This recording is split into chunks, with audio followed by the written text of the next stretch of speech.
Sejarah sekolah. Sekolah Menengah Kebangsaan Gemas pada awal penubuhan dinamakan sebagai Sekolah Menengah Rendah Gemas dengan bilangan pelajar seramai 196 orang dan 8 orang guru. Sekolah ini hanya dibuka untuk pelajar tingkatan 1 sehingga tingkatan 3 sahaja. Pada permulaan, Sekolah Menengah Kebangsaan Gemas hanya mempunyai 2 blok bangunan, 2 tingkat yang mengandungi 12 bilik darjah, 3 mama sains dan 1 blok bengkel seni perusahaan. Kini, Sekolah Menengah Kebangsaan Gemas mempunyai 5 blok utama, padang sekolah, dewan besar dan beberapa kemudahan yang lain. Sekolah ini juga telah dibuka untuk pelajar tingkatan 1 sehingga tingkatan 5. Visi sekolah, pendidikan berkualiti, insan terdidik, negara sejahtera. Misi sekolah, melestarikan sistem pendidikan yang berkualiti untuk membangunkan individu bagi memenuhi aspirasi negara. Lokasi sekolah, Sekolah Menengah Kebangsaan Gemas terletak di kawasan bukit. Jarak di antara sekolah ini dari Pekan Gemas lebih kurang 3 km. Di sekitar kawasan sekolah terdapat beberapa taman perumahan, dewan orang ramai dan juga beberapa kemudahan yang lain. Infrastruktur sekolah kini lebih lengkap dengan dewan besar, bilik guru, pejabat, kelas-kelas yang mencukupi dan juga beberapa kemudahan yang lain.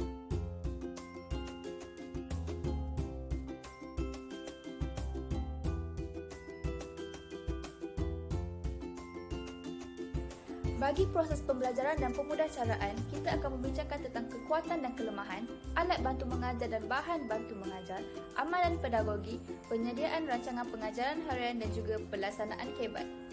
Baiklah, bagi kekuatan dan kelemahan, apa yang saya lihat, guru pendamping saya mempunyai kekuatan menyampaikan maklumat secara terang dan jelas, mampu mengawal kelas dengan baik, merancang pembelajaran terlebih dahulu dan penggunaan teknik dua hala. Namun, ketika guru saya mengajar di hadapan, saya dapat melihat beberapa kelemahannya iaitu guru masuk lambat ke dalam kelas kerana wujudnya budaya singgah sebelum masuk ke dalam kelas. Yang kedua adalah pelajar masuk lambat ke dalam kelas kerana mengambil kesempatan di atas ketiadaan guru. Dan yang ketiga ialah masa pembelajaran yang tidak mencukupi kerana terdapatnya perbezaan di antara pelajar yang aktif dan juga pelajar yang pasif.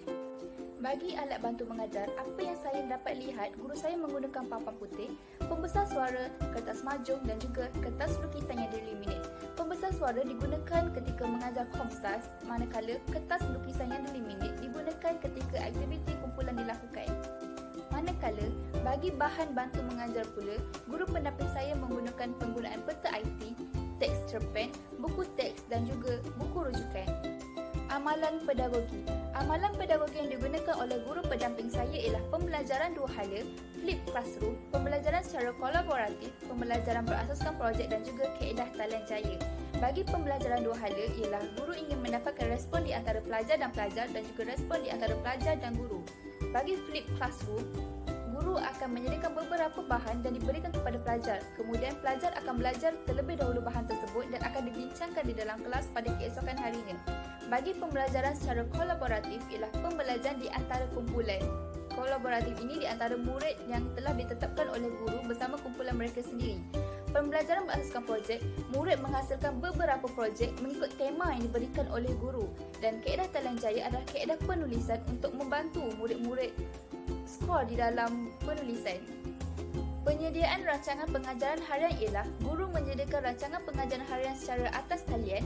Guru menentukan pembelajaran yang perlu dilakukan sebelum masuk ke dalam kelas. Kemudian, guru menentukan objektif dan tema mengikut dokumen standard kurikulum dan pentadsiran. Seterusnya, guru melihat kesesuaian aktiviti supaya objektif pembelajaran tercapai dan akhir sekali, guru akan menyediakan bahan yang diperlukan sebelum masuk ke dalam kelas. Pelaksanaan KEBAT. KEBAT merupakan kemahiran berfikir aras tinggi. Apa yang saya dapat lihat ketika melihat guru mengajar, guru menggunakan kaedah kontekstual di mana murid diminta menulis karangan tentang isu buli.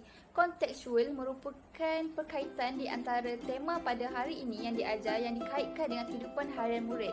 Manakala, bagi pembelajaran berasaskan projek, murid diminta untuk menghasilkan folio, video, buku skrip mengikut kreativiti murid dengan menyiapkan tugasan berdasarkan tema yang diberikan oleh guru. Refleksi terhadap aktiviti core curriculum, budaya sekolah dan budaya kerja akan dibincangkan mengikut kekuatan dan kelemahan, proses pengenalan dan juga kepentingan. Baiklah, bagi kekuatan dan kelemahan ketika aktiviti core curriculum dijalankan, apa yang saya dapat lihat ialah kekuatannya medium tambahan untuk pelajar menonjolkan diri, aktiviti yang lebih santai dan praktikal, pembelajaran yang boleh diaplikasikan dalam kehidupan harian. Contohnya adalah seperti pertolongan cemas yang mereka pelajari ketika aktiviti co-curriculum dijalankan dapat diaplikasikan dalam kehidupan harian mereka. Namun, kelemahan yang saya dapat lihat ketika aktiviti co-curriculum dijalankan adalah pengisian yang tidak setara dengan murid, pengisian yang berulang dan juga tidak merancang aktiviti terlebih dahulu. Guru akan melakukan aktiviti co-curriculum setelah murid dikumpulkan, namun tidak menetapkan apa aktiviti yang akan dilakukan pada hari tersebut. Seterusnya ialah proses pengendalian aktiviti co-curriculum. Aktiviti co-curriculum dijalankan pada setiap hari Rabu. Pelajar akan dikumpulkan terlebih dahulu di dewan dan kemudian akan ada pelajar yang dipilih untuk berkongsi beberapa ilmu pengetahuan kepada pelajar-pelajar yang lain. Kemudian, guru akan menetapkan di mana perjumpaan aktiviti co-curriculum dilakukan. Hal ini adalah kerana setiap minggu, perjumpaan co-curriculum akan berubah tempat. Kemudian, pelajar akan bergerak ke tempat perjumpaan bersama-sama kumpulan mereka. Seterusnya adalah kepentingan aktiviti co-curriculum. Apa yang saya perolehi, kepentingannya adalah aktiviti co-curriculum yang dilakukan menyebabkan guru perlu bersedia dengan perancangan yang rapi. Kemudian, guru perlu bersedia dalam segala aspek sebelum melakukan sebarang aktiviti. Dan yang terakhir yang saya perolehi ialah guru perlu berpengetahuan luas dalam mengendalikan aktiviti co-curriculum. Kemudian adalah budaya sekolah. Budaya sekolah akan difokuskan kepada 3 perkara iaitu perhimpunan rasmi, PAS tandas dan juga bunyi loceng. Bagi perhimpunan rasmi, Sekolah Menengah Kebangsaan Gemas akan membuat perhimpunan rasmi pada setiap hari Selasa menjadikan kehadirannya lebih ramai. Namun, ucapan yang dilakukan oleh guru-guru terlalu panjang menyebabkan masa perhimpunan itu menjadi lebih panjang. Seterusnya, bagi PAS tandas ialah kekuatannya adalah untuk membezakan pelajar ponteng dengan pelajar yang tidak ponteng.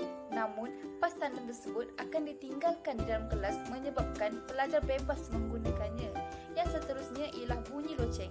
Guru akan dapat menepati masa apabila mendengar bunyi loceng. Kemudian, kelemahannya adalah masa ada lagi segelintir guru yang tidak mengikuti masa kerana terdapatnya budaya singgah sebelum masuk ke dalam kelas. Proses pengendalian. Perhimpunan rasmi di Sekolah Menengah Kebangsaan Gemas dilakukan setiap hari Selasa. Hal ini menyebabkan tiada alasan untuk warga Sekolah Menengah Kebangsaan Gemas tidak menghadirkan diri dalam perhimpunan tersebut. Loceng akan dibunyikan sebagai tanda kepada pelajar dan guru untuk menepati masa. Budaya yang diamalkan di Sekolah Menengah Kebangsaan Gemas perlu diteruskan dan perlu membuat penambahbaikan. Kepentingan budaya sekolah ialah budaya yang diamalkan di sekolah merupakan identiti kepada sekolah dan budaya yang diamalkan juga menyebabkan pelajar lebih berdisiplin dalam menepati masa. Seterusnya ialah budaya kerja. Ianya akan difokuskan kepada 2 perkara iaitu jamuan makan dan juga bertegur sapa.